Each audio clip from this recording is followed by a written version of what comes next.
सियावर रामचंद्र की जय। मेरे प्यारे देशवासियों, राम राम। जीवन के कुछ क्षण ईश्वरीय आशीर्वाद की वजह से ही यथार्थ में बदलते हैं। आज हम सभी भारतीयों के लिए, दुनिया भर में फैले राम भक्तों के लिए ऐसा ही पवित्र अवसर है। हर तरफ प्रभु श्री राम की भक्ति का अद्भुत वातावरण, चारों दिशाओं में राम नाम की धुन, राम भजनों की अद्भुत सौंदर्य माधुरी। हर किसी को इंतजार है 22 जनवरी का, उस ऐतिहासिक पवित्र पल का। और अब अयोध्या में रामलला की प्राण प्रतिष्ठा में केवल 11 दिन ही बचे हैं। मेरा सौभाग्य है कि मुझे भी इस पुण्य अवसर का साक्षी बनने का अवसर मिल रहा है। ये मेरे लिए कल्पनातीत अनुभूतियों का समय है। मैं भावुक हूँ, भाव विह्वल हूँ। मैं पहली बार जीवन में इस तरह के मनोभाव से गुजर रहा हूँ। मैं एक अलग ही भाव भक्ति की अनुभूति कर रहा हूँ। मेरे अंतर मन की ये भाव यात्रा मेरे लिए अभिव्यक्ति का नहीं, अनुभूति का अवसर है।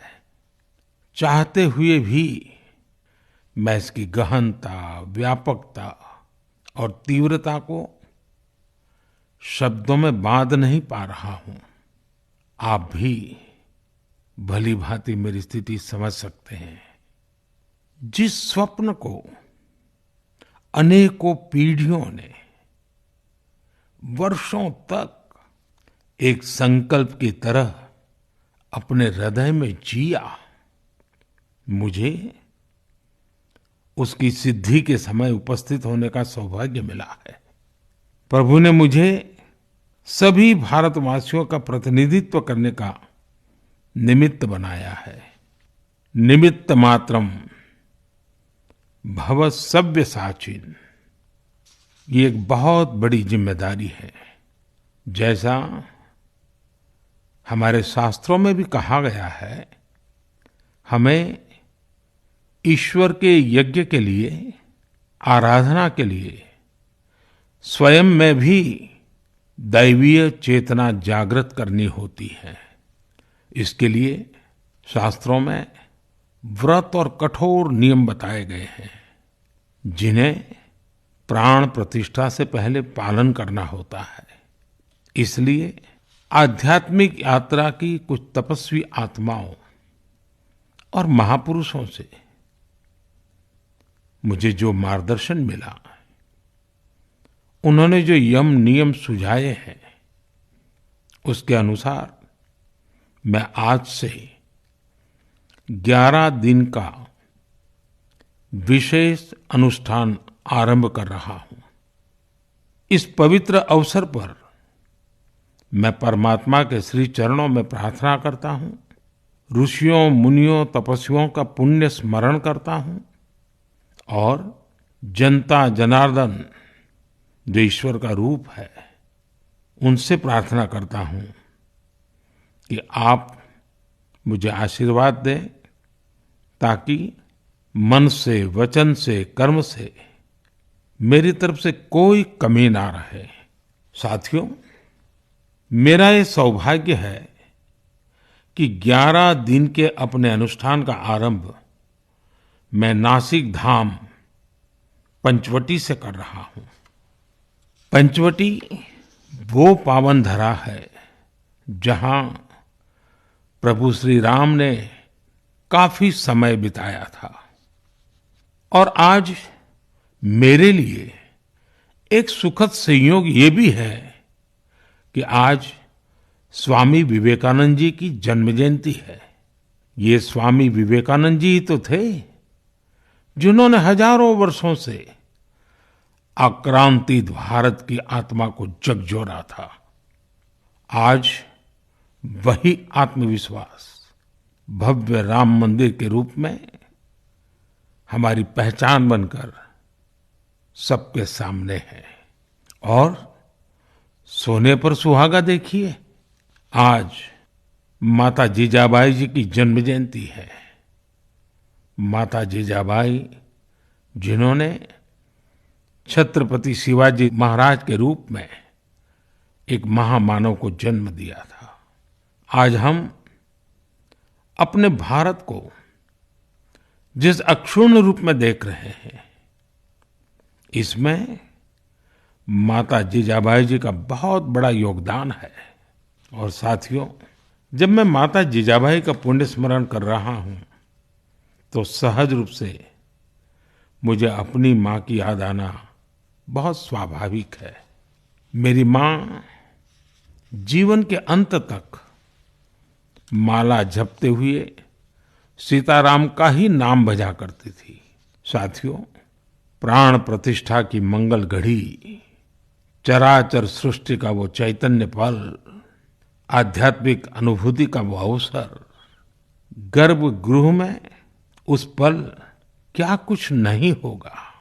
साथियों, शरीर के रूप में तो मैं उस पवित्र पल का साक्षी बनूंगा ही, लेकिन मेरे मन में, मेरे हृदय के हर स्पंदन में 140 करोड़ भारतीय मेरे साथ होंगे। आप मेरे साथ होंगे, हर राम भक्त मेरे साथ होगा और वो चैतन्य पल हम सबकी साझी अनुभूति होगी। मैं अपने साथ राम मंदिर के लिए अपने जीवन को समर्पित करने वाले अनगिनत व्यक्तित्वों की प्रेरणा लेकर जाऊंगा। त्याग तपस्या की वो मूर्तियां, 500 साल का धैर्य, दीर्घ धैर्य का वो काल, अनगिनत त्याग और तपस्या की घटनाएं, दानियों की, बलिदानियों की गाथाएं, कितने ही लोग हैं जिनके नाम तक कोई नहीं जानता, लेकिन जिनके जीवन का एकमात्र ध्येय रहा है भव्य राम मंदिर का निर्माण। ऐसे असंख्य लोगों की स्मृतियां मेरे साथ होगी। जब 140 करोड़ देशवासी उस पल में मन से मेरे साथ जुड़ जाएंगे और जब मैं आपकी ऊर्जा को साथ लेकर गर्भगृह में प्रवेश करूंगा तो मुझे भी एहसास होगा कि मैं अकेला नहीं, आप सब भी मेरे साथ हैं। साथियों, ये 11 दिन व्यक्तिगत रूप से मेरे यम नियम तो है ही, लेकिन मेरे भाव विश्व में आप सब समाहित है। मेरी प्रार्थना है कि आप भी मन से मेरे साथ जुड़े रहें। रामलला के चरणों में मैं आपके भावों को भी उसी भाव से अर्पित करूंगा जो भाव मेरे भीतर उमड़ रहे हैं। साथियों, हम सब इस सत्य को जानते हैं कि ईश्वर निराकार है, लेकिन ईश्वर साकार रूप में भी हमारी आध्यात्मिक यात्रा को बल देते हैं। जनता जनार्दन में ईश्वर का रूप होता है, ये मैंने साक्षात देखा है, महसूस किया है।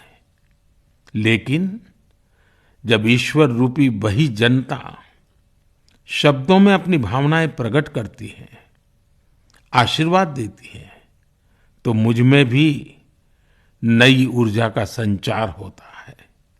आज मुझे आपके आशीर्वाद की आवश्यकता है, इसलिए मेरी प्रार्थना है कि शब्दों में, लिखित में अपनी भावनाएं जरूर प्रकट करें, मुझे आशीर्वाद जरूर दें। आपके आशीर्वाद का एक एक शब्द मेरे लिए शब्द नहीं, मंत्र है। मंत्र की शक्ति के तौर पर वो अवश्य काम करेगा। आप अपने शब्दों को, अपने भावों को नमो ऐप के माध्यम से सीधे मुझ तक पहुंचा सकते हैं। आइए हम सब प्रभु श्री राम की भक्ति में डूब जाएं। इसी भाव के साथ आप सभी राम भक्तों को कोटि कोटि नमन। जय सिया राम, जय सिया राम, जय सिया राम।